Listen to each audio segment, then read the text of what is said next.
Allah itu ahad atau esa atau satu atau tunggal.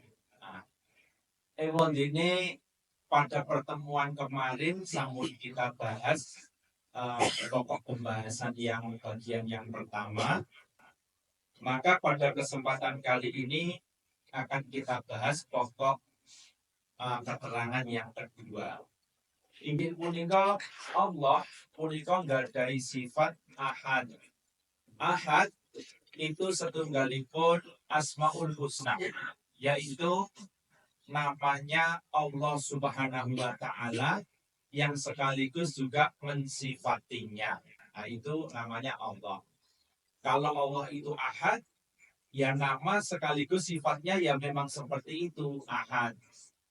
Misalnya Allah memiliki nama Ar-Rahman, yaitu yang bermakna Maha Pengasih.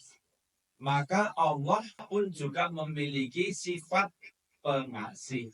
Nama juga mensifati dari nama tersebut. Inilah yang membedakan dengan makhluk. Kaya dene nyuwun pangapunten.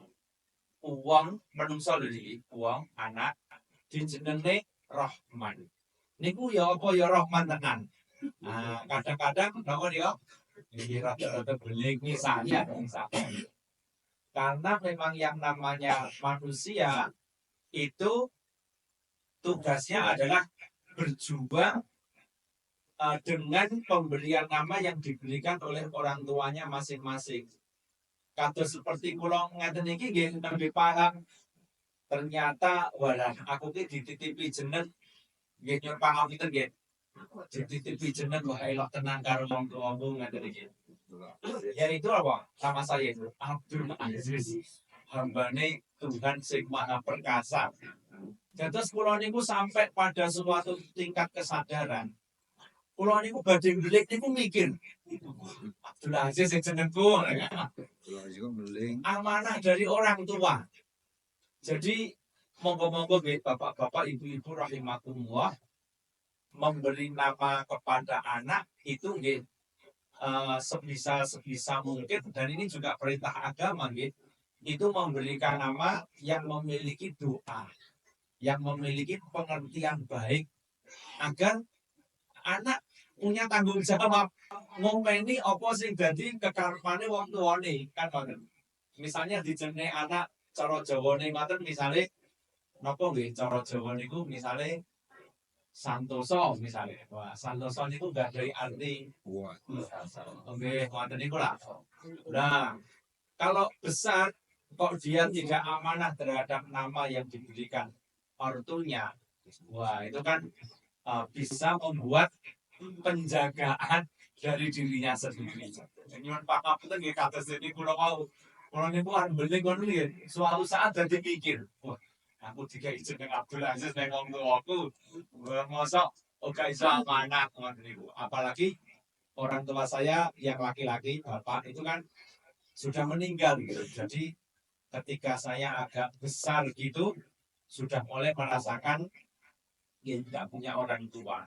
Jadi kemudian kelingan, oh, bapakku nitipin jeneng neng aku, wah gitu.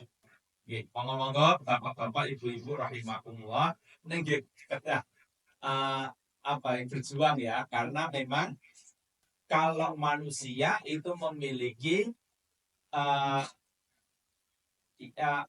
sifat yang kadang-kadang tidak sama antara nama dan sifatnya. Gitu. Kalau Allah Subhanahu wa Ta'ala itu sama, ya pasti sama. Namanya apa? Pasti memiliki sifat ya seperti namanya. Gitu. Selajengipun bapak-bapak, ibu-ibu rahimakumullah, adapun ahad itu bagi Allah itu bermakna adalah tunggal. Dan secara keumuman bahasa, maka yang disebut dengan ahad itu kan sendiri, ya sendiri alias nggak punya teman, begitu ya sendiri.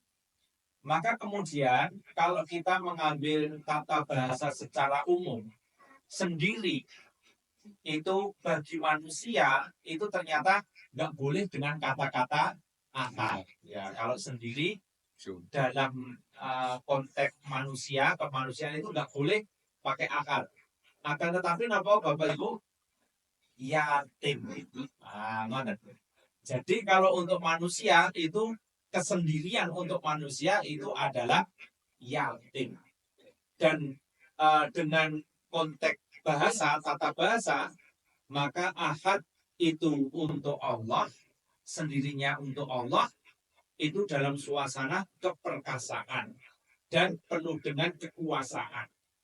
Akan tetapi menyendirinya makhluk manusia, yaitu yatim. Maka kalau kita menyebut yatim, itu biasanya apa yang ada di pikiran kita itu mesti bocah yang mau nelongso. Ya, karena memang yatim dalam urusan kemanusiaan itu adalah sendiri atau menyendiri atau kesepian, nggak punya apa-apa gitu, nggak punya saudara-saudara gitu maksudnya. Atau di dalam Islam nggak punya bapak, nggak punya ibu. Nah, itu namanya yatim. Ataupun juga kalau nggak ada salah satu apa itu namanya? Oh, kalau yatim piatu itu dua-duanya nggak ada. Ya, kalau yatim tok itu ya satu saja yang nggak ada. Maksudnya mungkin. Yang panopten kalau saya keliru ya, pakai dipun koreksi piambak. Nah, selajengipun bapak-bapak, ibu-ibu rahimakumullah, maka kemudian ada hubungan antara Allah sebagai pencipta dengan manusia yang kedudukannya itu sebagai yatim. Itu memiliki kesetaraan. Bukan kesetaraannya. Memang untuk menerangkan masalah ini kadang-kadang kalau nggak pas bahasanya jadi keliru ya. Maksud saya dalam kesendiriannya gitu. Allah itu bersifat berkuasa, nggak butuh makhluk. Akan tetapi kalau yatim dalam kesendiriannya itu cenderung nelangsang. Maka kemiripan keadaan ini menyebabkan Allah Subhanahu wa Ta'ala itu memiliki prioritas atau memiliki katakanlah hubungan yang tersembunyi atau hubungan batin antara Allah dengan hamba-hamba yang yatim. Nah, dengan demikian maka orang-orang yang yatim di sisi Allah Subhanahu wa Ta'ala itu mulia. Dan Kosok Wang Sule, orang-orang yang menghardik anak yatim atau yang lebih menyengsarakan anak yatim itu di mata Allah Subhanahu wa Ta'ala adalah termasuk kezaliman yang besar. Ya, karena apa? Ibaratnya itu orang yatim itu kekasih Gusti Allah, kok malah orang yatim itu malah didolimi atau dipinggirkan atau selalu dikuyok-kuyok. Maka Allah Subhanahu wa Ta'ala tentu tidak akan terima. Nah, sehingga mari bapak-bapak, ibu-ibu rahimakumullah, kita mengingat-ingat lagi sejarah bahwa Allah Subhanahu wa Ta'ala itu tentunya akan cinta atau perhatian kepada hamba-hambanya yang memiliki kemiripan keadaan itu tadi. Walaupun memang nggak mirip ya sebenarnya. Kalau Allah kesendiriannya kan kuat. Tapi kalau manusia dengan kesendiriannya itu cenderung lemah, ya cenderung melangsang. Tapi di dalam sejarah-sejarah orang terdahulu, maka kita bisa banyak menggali keadaan bahwa para nabi dan rasul utusan Allah itu mayoritasnya adalah mengalami kesendirian. Ya, kesendirian baik itu yatim atau piatu atau kesendirian dalam berjuang. Termasuk nabi kita Muhammad Sallallahu Alaihi Wasallam itu rikolo tasih alaihipun unika nggih yatim. Rotok gede sidik yatim piatu. Jadi Kanjeng Nabi kita itu ketika ibunya itu hamil, namanya adalah Siti Aminah ya. Kalau di Indonesia ditambahi Siti, ampun dipermasalahkan gitu. Saya pernah ngisi pengajian nih, gue enek nenggon sejarah Siti, enek yo langsung Aminah, bongsone ngeten-ngeten iki mbok yo mboten sak dipermasalahkan gitu. Aminah ngoten nggih, Aminah. Nek ditambahi Siti ya wis gak apa-apa lah ya. Kan iki gelare wong Jawa, maksudnya nyeluk misalnya pun kalau nyeluk sinten Mas Bagja misalnya nganggo Mas.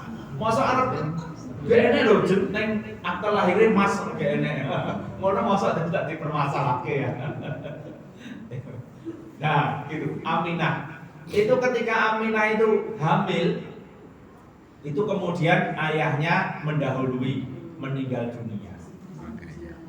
Kemudian ketika Kanjeng Nabi lahir, terus baru usia kanak-kanak, itu ibunya pun juga menyusul meninggal dunia. Jadi Kanjeng Nabi kita Muhammad Sallallahu Alaihi Wasallam itu dikola alatipun punika nggih termasuk yatim piatu. Subhanallah. Nah sehingga Kanjeng Nabi Muhammad Sallallahu Alaihi Wasallam ketika diangkat menjadi nabi itu kemudian sangat-sangat perhatian sekali kepada kaum yang lemah dan terutama sekali juga lebih diistimewakan kepada orang-orang yang dalam keadaan yatim piatu. Sampai Kanjeng Nabi punika paring pangandikan Bismillahirrahmanirrahim, ana wa kafilul yatimi fil jannah hakada. Sambil Kanjeng Nabi menunjukkan simbol dua jarinya ini yang berdekatan, yaitu yang artinya ana wa kafilul yatimi fil jannah, aku dan orang-orang yang menanggung anak yatim fil jannah. Besok ada ketentuan pasti itu di jannah. Hakada kata Rasulullah. Jadi seperti ini, berarti seperti dua jari tangan ini, antara jari tangan tengah dan jari tangan telunjuk ini bersatu atau disatukan oleh Kanjeng Nabi. Itu bermakna bahwa antara Kanjeng Nabi dan orang-orang yang menanggung kehidupan anak yatim itu dekat sekali. Wah, Masya Allah, ngomong-ngomong ini hal-hal yang diistimewakan di dalam agama kita itu terhadap orang-orang yang lemah, apalagi orang-orang yang yatim piatu. Kemudian bapak-bapak, ibu-ibu rahimakumullah, niki nggih nyuwun pangapunten enek curhat-curhate sithik mboten napa-napa nggih. Wah, saya itu pernah bersilaturahim ke tempat orang ya yang menanggung beberapa anak yatim. Itu namanya Pak Gunawan ya, dari Kalijabi. Itu beliau tidak punya anak, dan tapi anaknya banyak sekali ya, maksudnya anak anaknya tetangga itu diopeni oleh Pak Gunawan, dan beberapa di antaranya itu adalah anak yatim. Nah, ketika kami itu bercerita, bercengkrama, berdialog, itu beliau menyampaikan bahwa walah mas ngopeni anak yatim ini ora sak bain-bain. Lah pripun to? Wah, anak yatim ini wis nyuwun pangapunten niki Mas. Wis miskin, bulinge raupul, swanger kandhanane ngoten niku. Wah, ngoten niku. Lah kok panjenengan betah Pak ngoten niku, kula ngeten nggih, betah. Yo nek ge enek mulangane Kanjeng Nabi mah aku mungkin wis gak betah. Ning gandeng enek mulangane Kanjeng Nabi kaya ngono kuwi yo tak betah-betahke, tak nikmati, ben nikmat ngoten niku. Lah ternyata niku napa Bapak Ibu? Ternyata niku beliau bercerita bahwa memang anak yatim itu memang betul-betul istimewa. Yo kuwi istimewa melarate, yo istimewa belinge. Wis pokoknya serba istimewa. Ning dengan adanya sabdanya Kanjeng Nabi seperti ini, ana wa kafilul yatimi fil jannah hakada. Iki sok ben hasil akhir keputusane kuwi yo istimewa ternyata. Nah, jadi ngopeni wong anak yatim niku napa wau? Miskine yo istimewa, belinge yo istimewa. Nek engko titenono insyaallah hasil akhirnya ternyata yo istimewa. Karena berdempet-dempetan dengan Kanjeng Nabi di surga. Padahal awake dhewe niki napa coba nek dipenggali ngoten niku Kanjeng Nabi sing imane luar biasa, awake dhewe sing alah jus amae ora hafal-hafal misalnya. Kan kadoan kali Kanjeng Nabi. Akan tetapi Kanjeng Nabi memberikan sabdanya itu nanti akan mampu mendekatkan diri kita dengan Kanjeng Nabi. Itu dengan syarat napa wau? Memperhatikan anak yatim. Ngopeni anak yatim, menanggung anak yatim. Wah, subhanallah. Dan kemudian saya ketika dialog dengan Pak Gunawan itu terus pulang niku nggih kelingan. Masya Allah, aku depen yo beling iki Pak. Ya mata niku. Lah kan kula niku nggih yatim nggih. Bapak saya kan meninggal ketika saya kelas 1 SD. Saya itu sampai kelingan. Waduh karo mas kula niku, mas ponakan kula anake budhe niku. Kula niku langsung jupuk arit. Tak uncalke ngoten niku. Waduh ya Allah. Diberikan nek kenek anu udah kaya apa. Untunge gak kenek. Wah, nek ngoten niku. Terus tibake omongane Pak Gunawan kuwi mau betul kae. Aku dhewe dhewet ya ngono kuwi ya. Masyaallah. Nggih. Jenengan kan mboten ngertos to. Pak Haji sih dhewet tibake nek cilikane beling. Nggih, kula niku dhewet beling. Ya. Oke. Jadi, bapak-bapak, ibu-ibu rahimakumullah. Kemudian keistimewaan hamba-hamba Allah yang yatim itu ternyata juga luar biasa. Seperti kita melihat sendiri Kanjeng Nabi kita. Kanjeng Nabi kita tuh kalau Khalid itu yatim, penuh perjuangan, dan kemudian besarnya Kanjeng Nabi menjadi hamba Allah yang sangat mulia dan kemudian dipilih menjadi seorang Nabi kekasih Gusti Allah. Nah, monggo-monggo bapak-bapak, ibu-ibu rahimakumullah.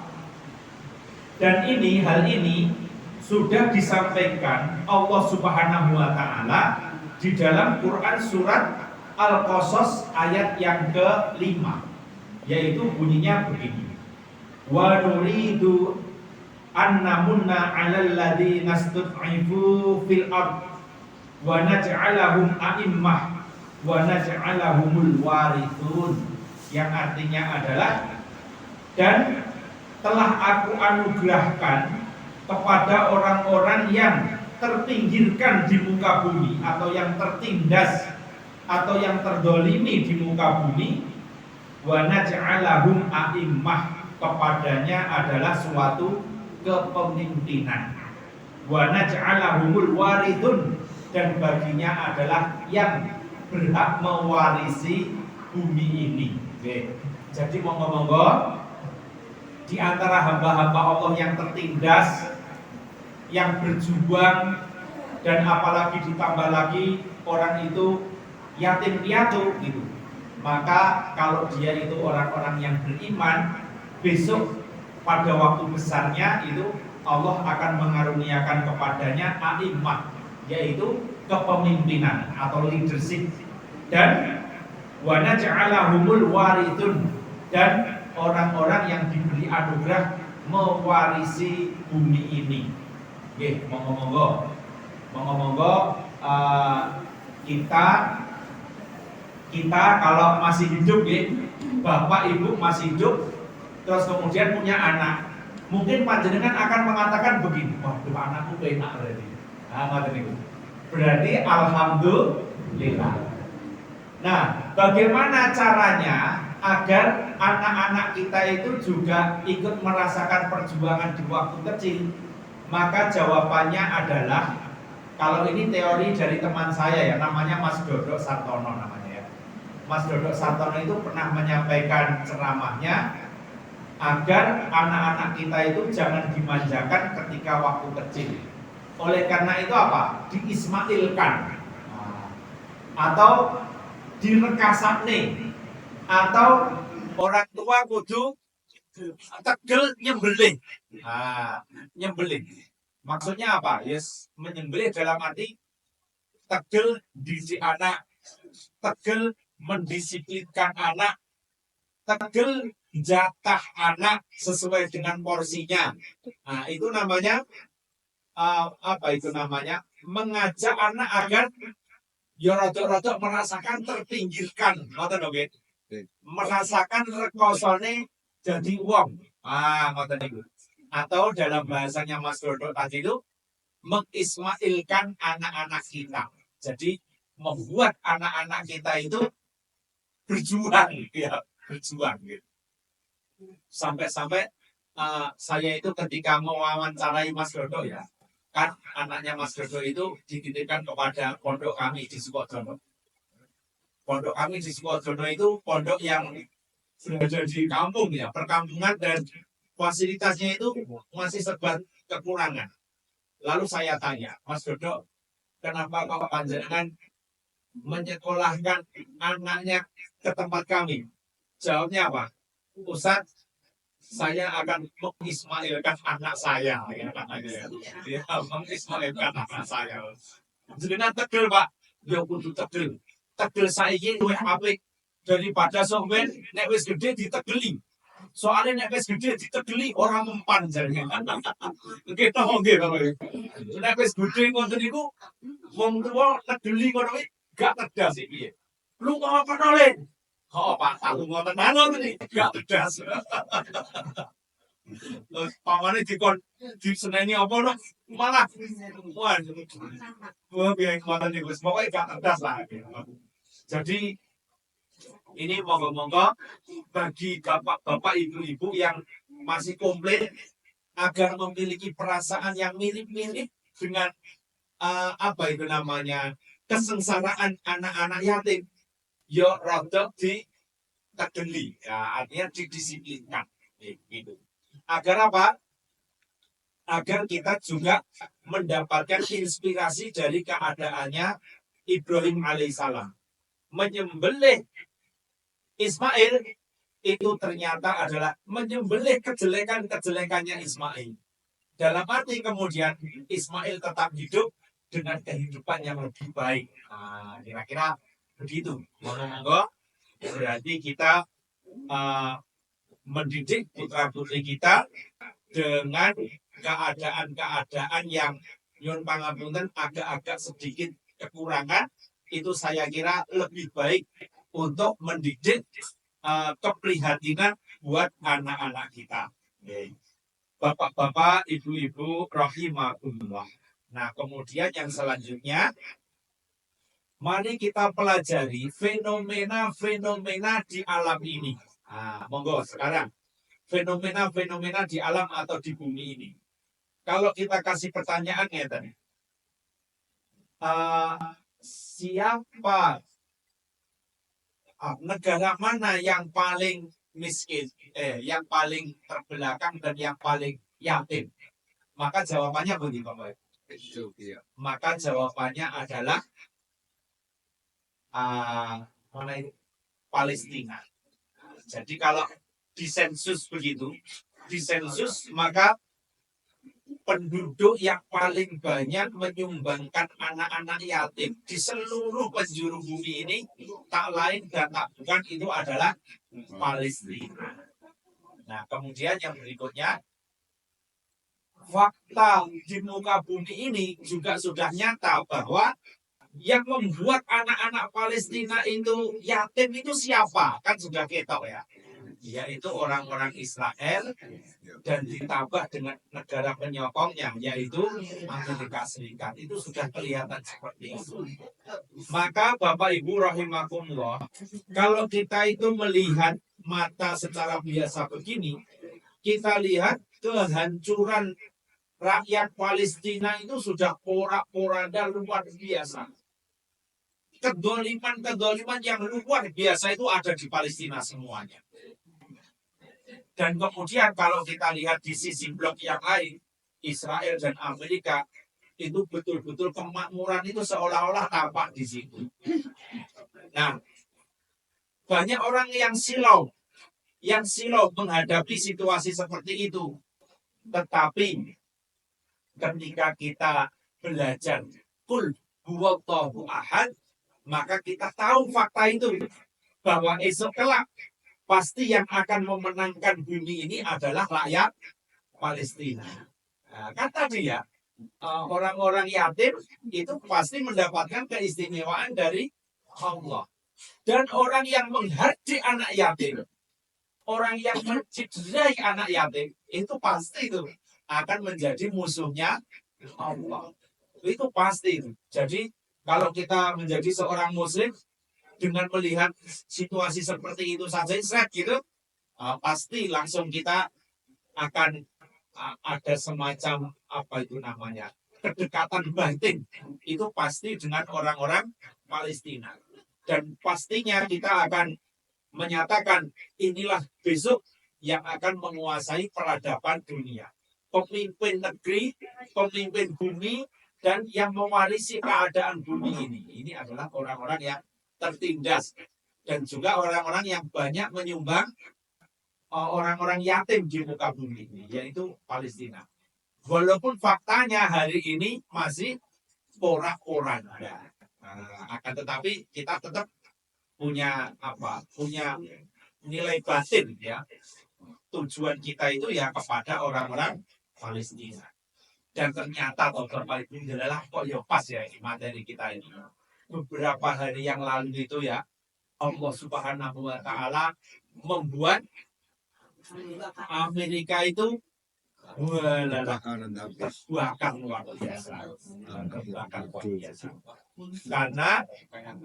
Karena memang yang sesungguhnya yatim atau the real of yatim, wah, itu kan Allah ya. Jadi kalau ada manusia yatim dan kemudian Allah itu kan ibaratnya raja diraja dari keyatiman. Wah, itu makanya ya Allah yang nggak terima ya.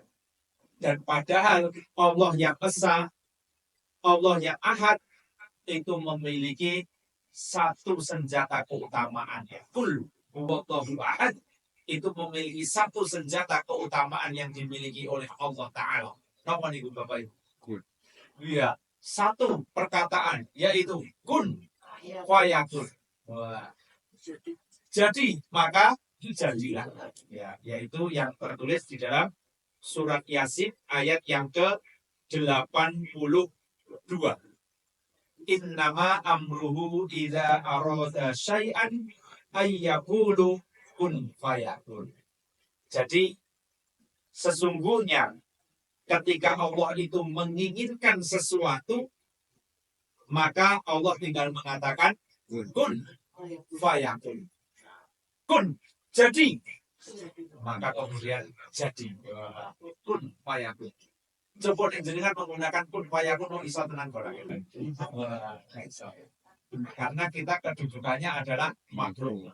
Adapun Allah yang esa itu memiliki satu kekuatan dahsyat yang tidak dimiliki oleh siapapun. Jadi kemudian Allah Subhanahu wa taala mudah saja dalam membolak-balikkan keadaan yang seolah-olah mustahil itu nanti akan menjadi nyata bagi Allah Subhanahu wa taala. Makanya kita jangan sampai menantang Allah, karena Allah cukup mengatakan kun fayakun, entek ya, entek itu orang. Ya, contohnya mana saja Bapak Ibu? Contohnya banyak ya. Ada insinyur-insinyur perkapalan itu bersatu. Kalau di dalam film itu pengen buat apa itu? Titanic. Iya, apa itu kapal terbesar di zaman itu. Dengan kecanggihan teknologi di zaman itu. Setelah jadi diberi nama kapal Titanic. Kemudian satu perwakilan insinyurnya itu berpidato. Pidatonya itu begini. Kapal ini adalah kapal terbaik. Kapal ini terbesar dan kapal ini paling modern. Dan kapal ini akan melewati samudra luas dan dengan teknologinya tidak akan tenggelam, tidak akan karam, tidak akan tenggelam. Lalu kemudian dia bilang sambil tertawa, bahkan Tuhan pun tidak bisa menenggelamkannya. Tidak akan menunggu lah, Maria. Boleh jadi itu, boleh jadi kan awal dia bodoh-bodoh gak ngerti ini ya. Ini hanya insting saja. Boleh jadi Allah Subhanahu wa Ta'ala jawab, kun fayakun, wes tenggelam gitu. Nah, saat itu pula di hari peresmiannya, di hari dilayarkannya, maka di hari itu pula di suatu malam itu tiba-tiba lost kontak. Dan kemudian ketika dicari-cari, wes tenggelam ya Pak ya. Jadi ini ngomongin Tuhan pun tidak bisa menenggelamkannya. Elok tenang ya, elok tenang. Terus tadi beberapa waktu saya lihat YouTube itu ada orang Indonesia nantang Gusti Allah. Oke, cewek sini nih, jenenge bulan-bulan dulu. Oke. Jadi ini nantang, aku tantang itu Tuhannya orang Islam. Allah itu, aku tantang. Wah, gini. Buat pulau rumah kemarin. Menantang itu. Artinya apa? Terbalas sudah apa yang diomongkan. Lalu dia terkena sakit parah yang semua dokter tidak tahu sakitnya apa. Kurus sekali, wah sakit banget. Ilate ngene-ngene kita misalnya. Nenggone YouTube wonten iku. Kulo nggih mesake walah. Walah nggih tantang Gusti Allah. Nah, ketika Allah sudah mengatakan kun fayakun harus mentel gitu. Makanya nggih itulah kekuatan dari kul huwallahu ahad. Nah, kiranya begitu bapak-bapak, ibu-ibu rahimakumullah. Nika pergi ini saya pun jam itu. Kira 5 menit terakhir sekarang. Nah, dan kehebatan ahad ini juga pernah dibuktikan di zamannya Kanjeng Nabi. Yaitu apa? Kanjeng Nabi itu kan ceritanya punya musuh. Musuhnya kan orang-orang kafir gitu. Kanjeng Nabi itu wis didedek seorang pemuda. Iki eva main ngoten iki. Nggawa pedang. Kanjeng Nabi itu tiba-tiba ngantuk sekali, lalu kemudian tidur di bawah pohon. Kemudian pemuda ini mendekat. Setelah mendekat, lalu ditempelkanlah pedangnya di lehernya Kanjeng Nabi. Lalu sambil membentak, Muhammad, siapa yang bisa menyelamatkan kamu dari mana bahaya ini? Kanjeng Nabi langsung bangun. Ya nek jawane napa kriya-kriya. Wah, ketika mendapat ancaman yang seperti itu, apa yang diucapkan Kanjeng Nabi? Ahad gitu dong. Ahad gitu tahu ada. Langsung enggak ngoten niku langsung ngewel loh. Ngeten iki ya. Wah, Kanjeng Nabi juga mengatakan Allah gitu. Ahad, Allah, ahad gitu. Langsung ngewel begitu. Nah, kemudian akhirnya apa? Jatuh pedangnya. Lalu kemudian oleh Kanjeng Nabi diambil, kemudian ditempelkan genting lagi. Siapa yang bisa menyelamatkan kamu dari mana bahaya itu? Nangis akhirnya. Ya wis ya Rasulullah, aku masuk Islam baik cari deh.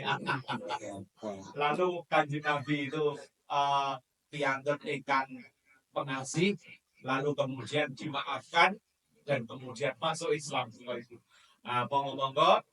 Monggo, mari kita punya senjata yang hebat pula.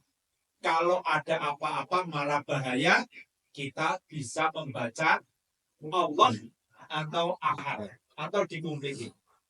Allahu ahad, gitu ya boleh. Apapun juga boleh. Misalnya Subhanallah ya boleh. Allahu Akbar ya boleh. Banyak kalau Islam itu ya. Kalau yang simple yaitu ahad atau Allah gitu boleh ya. Itu untuk keadaan-keadaan genting agar Allah Subhanahu wa taala membantu dan menolong kita. Nggih. Itu Bapak-bapak, Ibu-ibu rahimakumullah, salah satu mukjizat Al-Qur'an yang insya Allah di era-era modern sampai seperti ini masih kita fungsikan. Monggo nggih Bapak Ibu bisa kita fungsikan. Kan Al-Qur'an itu mukjizat. Surat Al-Ikhlas adalah salah satu surat yang ada di Al-Quran. Berarti surat itu pula juga mukjizat. Monggo. Bisa dimanfaatkan. Engko nak ngomong do kaget. Wah, kok malah sekti men boy. Wah, bukan sekti ya, ini sing hebat kan Allah. Sing hebat Allah. Nggih, monggo-monggo Bapak-bapak, Ibu-ibu rahimakumullah. Kita adalah umat terbaik untuk khairu ummatin ukhrijat linnas. Insya Allah dengan kita mempelajari ayat menika, mudah-mudahan keajaiban-keajaiban sesuatu yang kiranya mustahil, capaian-capaian terbaik yang sepertinya mustahil, mudah-mudahan di tangan-tangan kaum muslimin yang beriman dan beramal soleh, berbagai macam keutamaan kebaikan itu bisa kita capai. Ya, amin ya robbal alamin. Monggo Bapak Ibu rahimakumullah, kita tutup sesarengan dengan membaca doa. Kita wiwiti rumiyin kanthi maos surat Al-Fatihah. Ala hadirin yang Al-Fatihah.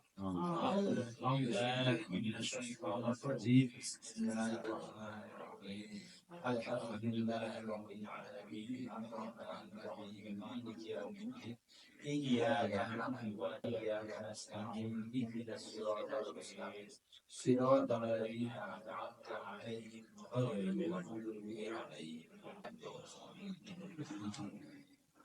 أعوذ بالله من الشيطان الرجيم بسم الله الرحمن الرحيم اللهم صل على محمد وآل محمد وارحمنا معهم برحمتك يا أرحم الراحمين اللهم اغفر للمسلمين والمسلمات والمؤمنين والمؤمنات الأحياء منهم والأموات ربنا اغفر لنا ولإخواننا الذين سبقونا بالإيمان ولا تجعل في قلوبنا غلا للذين آمنوا ربنا إنك رؤوف رحيم ربنا ظلمنا أنفسنا وإن لم تغفر لنا وترحمنا لنكونن من الخاسرين وتب علينا إنك أنت التواب الرحيم ربنا هب لنا من أزواجنا وذرياتنا قرة أعين واجعلنا للمتقين إماما. Ya Allah, ya Tuhan kami berkumpul di tempatmu ini ya Allah untuk mengabdi dan taat kepadamu. Untuk itu ya Allah, jadikanlah kami beserta anak turun kami menjadi hamba-hambamu yang solih dan solihah, ahli Quran, ahli ilmu, ahli mal, ahli kekuasaan, ahli kepemimpinan bagi hamba-hamba yang bertakwa. Ya Allah, ya Tuhan kami, jadikanlah kami beserta anak turun kami menjadi hamba-hambamu yang sukses mulia di dunia sampai akhirat. Ya Allah, ya Tuhan kami, kabulkanlah doa-doa kami ini. Rabbana atina fid dunya hasanah wa fil akhirati hasanah wa qina adzabannar. Subhana rabbika rabbil izzati amma yasifun wa salamun alal mursalin walhamdulillahi rabbil alamin. Semantan kita tutup sesarengan kami doa kafaratul majlis. Subhanallahumma wa bihamdika asyhadu an la ilaha illa anta astaghfiruka wa atubu ilaik. Walhamdulillahi rabbil alamin. Wassalamualaikum warahmatullahi wabarakatuh.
Yung mangga.